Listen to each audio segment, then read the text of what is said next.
Sundays of Satin-Legs myth by Gwendolyn Brooks. Inamoratas with an approbation bestowed his title, blessed his inclination. He wakes, unwinds elaborately, a cat Tawny, reluctant, royal. He is fat and fine this morning, definite, reimbursed.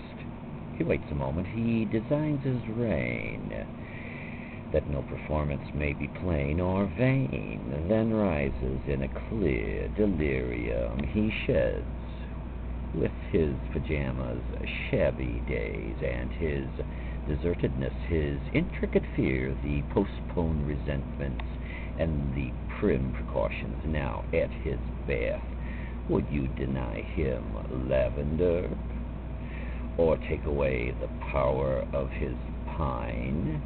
What smelly substitute, heady as wine, would you provide? Life must be aromatic. There must be scent. Somehow there must be some. Would you have flowers in his life? Suggest asters, a really good geranium, a white carnation. Would you prescribe a show with the cold lilies, formal chrysanthemum? Magnificent poinsettias, an emphatic red of prize roses. Might his happiest alternative, you muse, be after all a bit of gentle garden in the best of taste and straight tradition? Maybe so, but you forget, or did you ever know, his heritage of cabbage and pigtails, old intimacy with Allie's garbage pails, down in the deep but always beautiful South, where roses blush their lightest, it is said, that sweet magnolias put Chanel to shame. No, he has not a flower to his name except a feather one for his lapel. Apart from that, if he should think of flowers, it is in terms of dandelions or death. There is little hope. You might as well, unless you care to set the world aboil and do a lot of equalizing things, remove a little ermine, say, from kings, shake hands with paupers and appoint them men. For instance, certainly you might as well leave his lotion, lavender, and oil.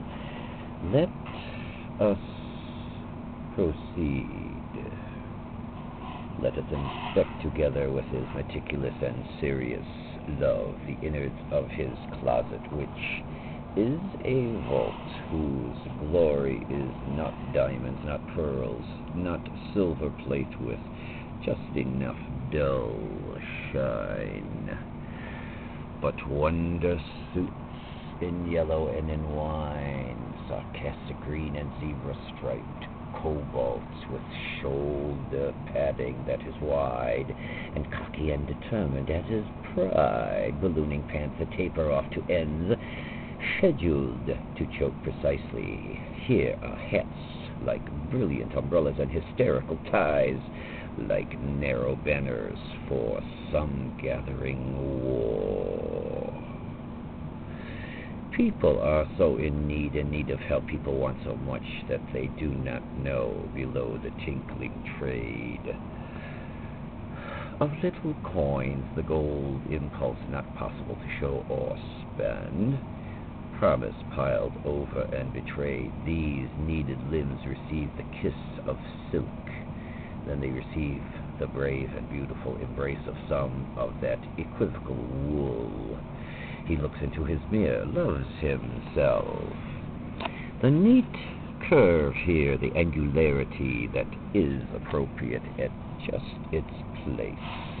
The technique of a variegated grace here is all his sculpture and his art, and all his architectural design. Perhaps you would prefer to this a fine value of marble, complicated stone, wood.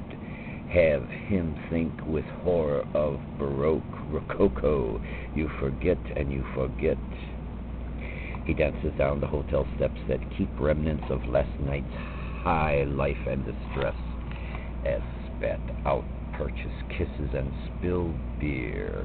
He swallows sunshine with a secret yelp, passes to coffee and a roll or two, has breakfast, out, sounds about him smear. Become a unit.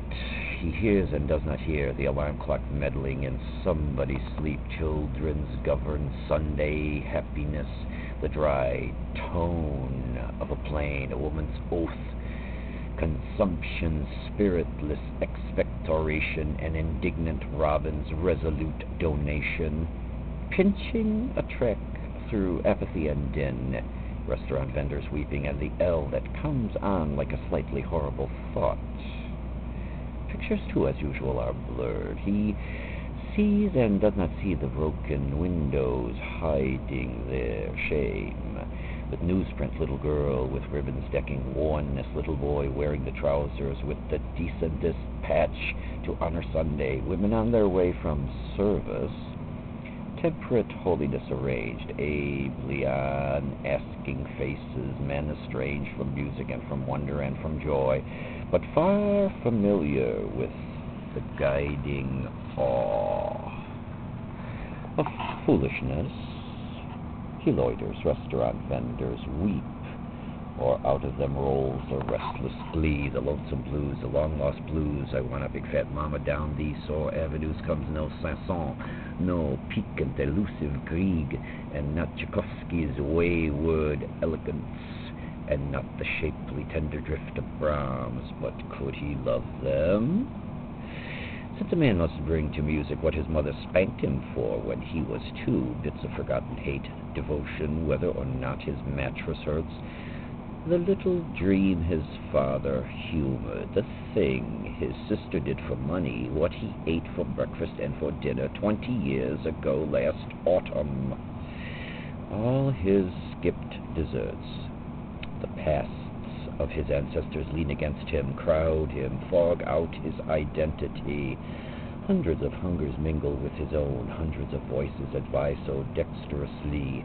He quite considers his reactions his, judges he walks most powerfully alone, that everything is simply what it is. But movie time approaches, time to boo the hero's kiss and boo the heroine, whose ivory and yellow it is sin for his eye to eat of. The Mickey Mouse, however, is for everyone in the house. Squires his lady to dinner at Joe's Eats. His lady alters as to leg and eye. Thickness and height, such minor points as these, from Sunday to Sunday, but no matter what her name or body, positively she's in queen lace stockings with ambitious heels that strain to kiss the calves, and vivid shoes, frontless and backless, Chinese fingernails, earrings, 3 layers of lipstick, intense hat dripping with the most voluble of veils. Her affable extremes are like sweet balms about him whom no middle grace or good could gratify. He had no education in quiet arts of compromise. He would not understand your counsels on control, nor thank you for your late trouble.